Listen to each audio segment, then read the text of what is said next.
1. எட்டுத்தொகை நூல்களின் எண்ணிக்கை எத்தனை? ஏ 10, பி 12, சி 8, டி 18. பதில் சி 8. 2. கீழ்க்கண்டவற்றுள் எட்டுத்தொகையில் அடங்காத நூல் எது? A Akananuru, B Natrinai, C Silappathikaram, D Purananuru. பதில் சி சிலப்பதிகாரம்.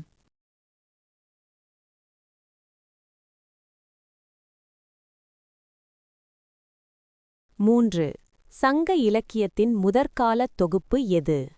ஏ 14கீழ்க்கணக்கு, பி எட்டுத்தொகை, சி ஐம்பெரும் காப்பியங்கள், டி பக்தி இலக்கியம். பதில் பி எட்டுத்தொகை. 4. அக இலக்கியம் அல்லாத நூல் எது? A Kurunthokai, B Ainkurunuru, C Purananuru, D Natrinai. பதில் சி புறநானூறு.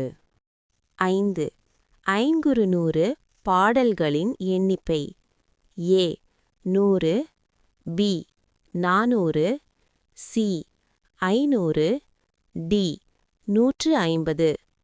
பதில் சி 500. 6.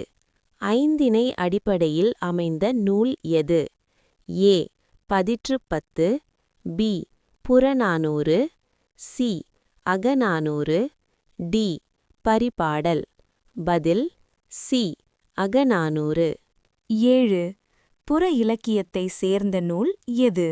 ஏ Natrinai, B Kurunthokai, C Purananuru, D Kalithokai. பதில் சி புறநானூறு. 8. சேரர் வரலாற்றை எடுத்துரைக்கும் நூல் எது? A Purananuru, B 10, C Paripadal, D Akananuru. பதில் பி 10. 9. 10 உள்ள பாடல்களின் எண்ணிக்கை. அ 50, பி 70, சி 100, டி 400. பதில் சி 100.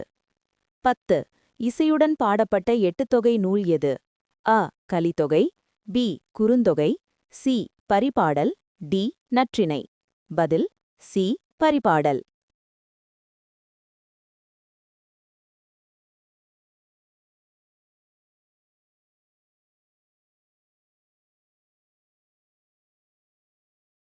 11. நாடக அல்லது உரையாடல் அமைப்பில் அமைந்த நூல் எது? A Paripadal, B Kalithokai, C Purananuru, D Akananuru. பதில் பி கலித்தொகை. 12. கலித்தொகையில் உள்ள பாடல்கள் எத்தனை? A 70, B 100, C 150, D 400. பதில் சி 150. 13.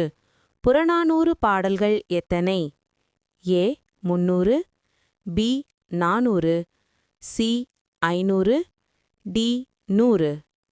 பதில் பி 400. 14. கீழ்க்கண்டவற்றுள் 400 பாடல்கள் கொண்ட நூல் எது? A Kalithokai, B Paripadal, C Natrinai, D 10. பதில் சி நற்றிணை.